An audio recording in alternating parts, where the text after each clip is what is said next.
해외 한인회 탐방 기획. 오늘은 광부 간호사 파견의 역사로 시작해 유럽의 우리 문화 알림의 천병 역할을 하고 있는 독일 프랑크푸르트 한인회를 소개합니다.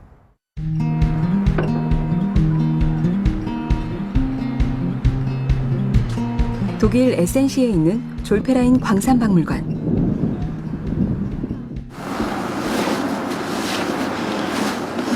화독광부 1세대인 66살 백진건 씨가 오랜만에 이곳을 찾았다. 옛날에 있었던 거를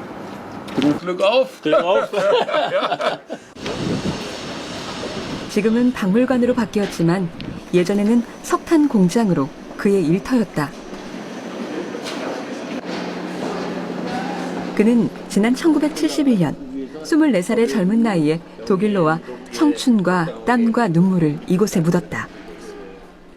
물을 한 5리터씩 가지고 내려가서 그걸 다 마시는데 그 마시는 물 그 외에도 목이 말라가지고 그냥 아무 물이나 막 마실 정도로 그 정도로 힘이 들고.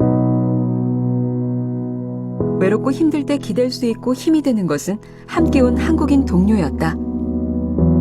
그래서 그들은 한인회를 만들었고 그 안에서 독일 속의 한국 문화를 지켜왔다. 독일인에게 한국 문화는 더 이상 책과 텔레비전에서나 볼 수 있는 낯선 문화가 아니다. 한국 차를 마시고 한복을 입어보며 가까이서 체험할 수 있는 문화다. Es macht sehr viel Spaß, die Kleider anzuprobieren und mir gefallen die Farben sehr gut, weil ich finde, dass sie sehr viel Fröhlichkeit ausstrahlen, dadurch, dass sie so farbenfroh sind. 한국 문화를 독일 사람들에게 알리고 독일 속의 한인 역사를 써가는 동포들. 그 중심에 한인회가 있다.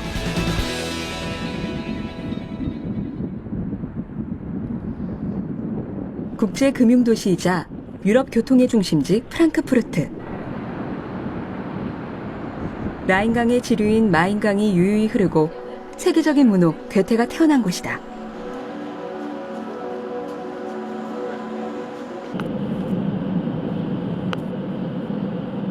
라인강을 따라 올라가면 산등성이에 자리한 고성들. 우리나라 음악 교과서에 실린 로렐라이 언덕은 오랜 세월 라인강을 지키고 있다. 독일은 우리에게 음악과 문학과 철학이 숨쉬는 땅으로 기억되고 있다. 하지만 50년 전 돈을 벌기 위해 혈혈단신 독일로 건너간 우리 광부와 간호사들에게는 낯설고 외로운 땅이었을 것이다. 그들은 가난의 굴레에서 벗어나기 위해 지하 갱도에서 목숨을 걸었고 이름 없는 작은 요양소에서 밤을 새웠다. 처음에 왔을 때는 정말 너무너무 여기 외롭고 모든 문화도 다르고 음식 모든 게 달랐는데 그래서 참 외로웠는데 세월은 무심히 흘렀다. 그들의 청춘은 독일 땅에 묻혔고 이제 제독 한인 1세대라는 이름이 붙여졌다.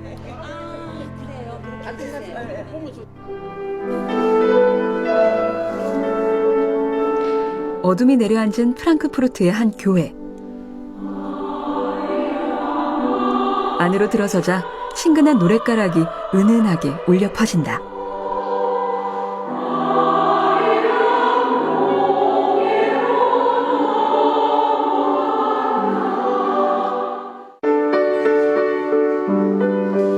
피아노 반주에 맞춰 열심히 노래 연습을 하고 있는 합창단원들. 대부분 지난 1960, 70년대에 독일로 건너온 파독 간호사들이다. 당시 꽃같은 처녀였던 그녀들은 이제 70을 넘었거나 바라보는 나이가 됐다. 오랜 타향살이. 그녀들이 부르는 우리 민요는 고향과 사람을 향한 그리움이다. 가정에 있는 그 장독, 그리고 식구끼리 앉아서 밥 먹는 거, 대화하는 거, 어른한테 인사하는 거, 길 가면서 아는 사람들한테 인사하고 가는 거. 아직도 그 동양 예의 지급같이 보여요.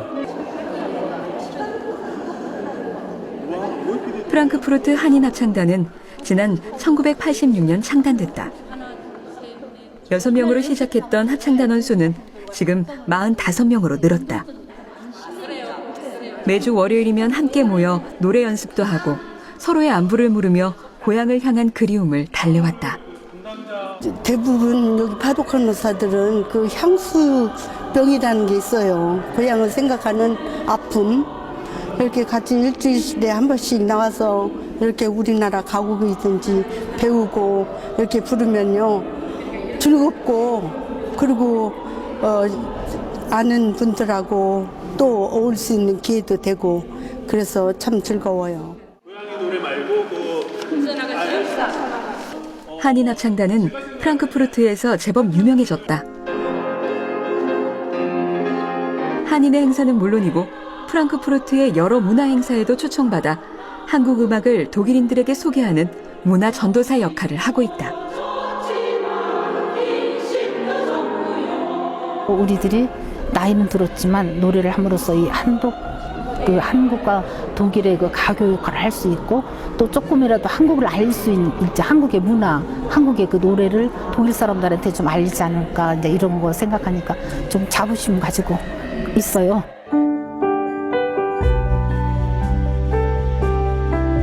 독일에 있는 1세대 한인 수는 5천여 명. 이들은 광부나 간호사로 일하며 힘들게 번 돈을 고국의 가족에게 보냈다. 그래서 정작 본인들의 노후는 제대로 준비하지 못한 경우가 많다.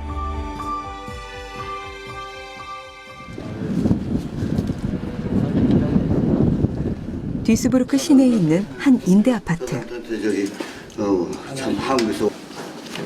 이곳에 가족도 없이 12년째 혼자 생활하고 있는 김승옥 씨 집을 한인회가 방문했다. 공 회장의 사모님이 또 김치를 담아서 이렇게 보내주셨습니다. 우리 쌀하고 김치만 있으면 일단 뭐 드시는 건 되니까요.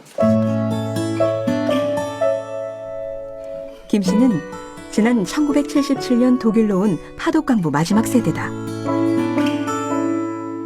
젊은 시절 찜통 같은 갱도 안에서 이를 악물고 열심히 일을 해 돈을 모았다. 가정도 꾸렸고 가족과 함께 자동차를 몰고 여행할 정도로 여유도 있었다. 하지만 건강했던 몸은 약해졌고 7년 전 심장마비 후유증으로 걷는 것마저 불편해졌다. 지금은 가족도 떠났고 머나먼 독일 외딴 도시 한가운데에 홀로 남겨져 있다. 김 씨의 한 달 수입은 독일 정부가 주는 연금 605유로, 우리 돈 90만 원 정도가 전부다. 몸이 아파 요양원에 들어가고 싶지만 돈이 부족하다. 우리가 들어가려고 그러면 들어갈 때 돈을 줘야 되거든요. 그 매달 줘야 되는 돈에서 이것저것 따지면 모자라요. 그러니까 못 들어가죠. 내가 그래도 말 통하잖아. 다른 놈들 말 통하자. 응? 우리 유 회장이 김 씨처럼 나이가 들어 경제적으로 어려움을 겪고 있는 한인 1세대들이 많다. 요즘 독일 한인회가 가장 고심하는 것도 1세대들의 노후 대책 문제다. 한국으로 돌아가시지 못하고 여기서 사시는 분들의 노후를 어떻게 청년합회가 그 계획을 세울 수 있을 것인가 하는 문제에 대해서 심각하게 고민하는 과정에 한국 양로원이 있으면 좋겠다는 그런 생각을 했어요. 그러나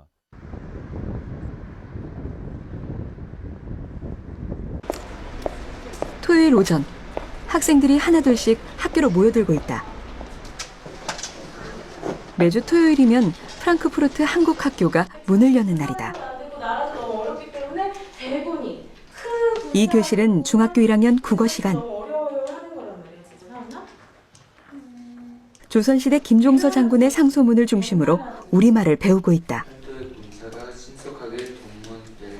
군데군데 옛날 용어가 나오다 보니 독일에서 자란 어린 학생들은 언뜻 이해하기가 쉽지 않은 구석도 많다. 드릴 말씀이 있어요. 상황이 어떤가? 아무래도 외국에서 많이 살다 보니까 그 우리나라 단어나 글 같은 거 배우는 게 좀 소홀히 하고 어려운 것 같아요. 프랑크푸르트 한국학교는 지난 1976년에 설립됐다. 한인 1세대들은 독일 생활이 어느 정도 안정되자 가장 먼저 한인회를 중심으로 학교 학교부터 세웠다. 2세대들에게 우리 말과 역사를 가르쳐 한국인으로서의 정체성과 혼을 잃지 않게 하기 위해서다. 제독 한인 동포 사회 자녀들에게 한글 교육과 또 한국 문화 교육을 가르치기 위해 설립되었습니다. 1991년 사단법인 등록체로 정식 등록하여 현재 이르고 있습니다. 개교 당시 35명이던 학생 수는 450명으로 늘었다. 개설 과목도 국어뿐만 아니라 국사, 논술 등 7개 과목에 이른다. 유럽에 있는 한인 학교로는 가장 큰 규모다. 한국인의 뿌리를 잊지 않게 하겠다는 제독 한인회와 동포들의 고국 사랑이 드러나는 대목이다. 한인회뿐 아니라 우리 동포들의 한국 문화 사랑도 정말 뜨거운데요. 우리 문화를 독일인들에게 널리 알리기 위해 애쓰고 있는 문화 전도사들도 많습니다.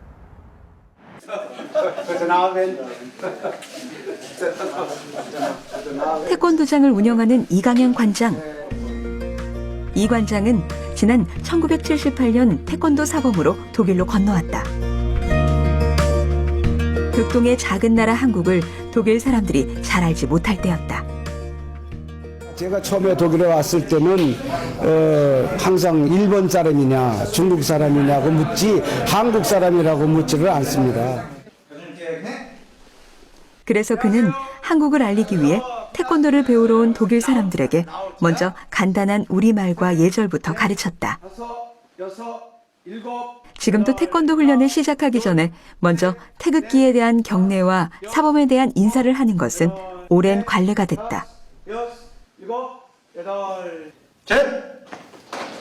국제경례 바로 앞돌려차기 2번 하나 둘. 훈련 때 쓰는 모든 말도 한국어다. 이 관장의 구령에 맞춰 날렵하고 절제된 동작으로 따라하는 수련생들. Dritte Dan. Dritte Dan. Ja. Was fühlt sich, wenn du Taekwondo gelernt hast? Mein ganzes Leben besteht nur aus Taekwondo eigentlich. Mein ganzes Leben besteht aus Taekwondo. Ich komme dreimal die Woche ins Training und ist sehr wichtig für mein Leben. 독일 사람들에게 태권도장은 단순히 무술을 배우는 곳이 아니라 한국의 예절과 문화를 접하는 공간이 됐다. 이 관장이 운영하는 20개의 다른 태권도장도 한국 문화를 알리는 천병 역할을 하고 있다.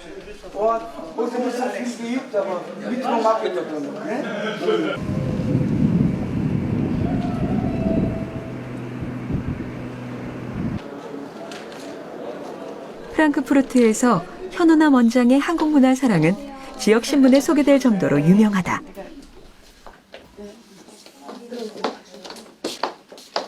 그녀는 5년 전 사제를 들여 한국문화예술원 산다열을 열었다. 저기 녹색 그 왕옷을 같이 입는 거요. 독일 사람들에게 우리 전통옷과 공예품 등 한국 전통 문화를 체험할 수 있게 하기 위해서다. 최근에는 한류 바람이 불면서 독일 젊은이들의 방문도 부쩍 늘었다. 전통 한복을 입어보고 자신들의 모습을 사진에 담는 여학생들. 화려한 색깔과 문양의 한복 매력에 푹 빠졌다. Ich glaube, das ist jetzt sogar von einer Königin. Da fühlt man sich ein bisschen wie hohe Kultur. Es macht sehr viel Spaß. Diese Kleidung, weißt du, welche Kleidung? Ja. Giesing. Ja, ich habe auch extra vor Project K mir noch ein bisschen im Internet mich informiert und weiß so ungefähr, was getragen wurde, von wem. 현 원장은 해마다 산다요 축제를 열어 전통 한복 패션쇼와 전통 결혼식, 회가변 등을 재현하고 한복 입어보기, 예절 체험 등 다양한 체험 행사로 독일 사람들에게 우리 문화의 우수성을 전파하고 있다. 큰 도시에는 이제 많은 분들이 알고 계시거든요. 근데 이제 작은 도시로 갈수록 이제 한국에 대해서 많이 생각하는 것보다 많이 알고 있질 않아요. 그래서 저희가 전국적으로 조그만 도시 다니면서 한 행사를 하면서 한국에 대한 모든 것을 좀 알리려고 생각하고 있습니다.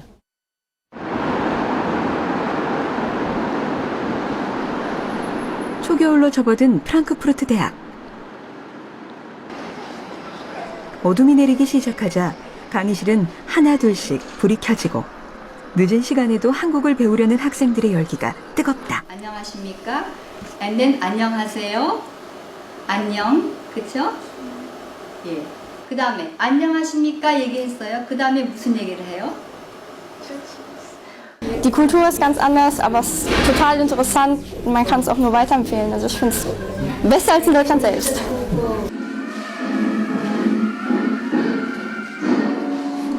이국 땅 50년의 세월 속에서도 한인 1세대들은 우리 전통 문화를 잊지 않으려 애쓰고 있다. 교민도 많고 또 이렇게 좋은 문화회관이 있어서 우리가 와서 고전무용을 배울 수 있다는 게 너무너무 행복하고 좋아요. 파독 광부, 간호사들의 눈물과 땀 위에 일어선 프랑크푸르트 한인회. 한국인의 혼과 문화를 지켜온 소중한 전통을 발판으로 이제 동포들의 복지와 세대 간의 통합이라는 새로운 목표를 향해 힘찬 걸음을 내딛고 있다.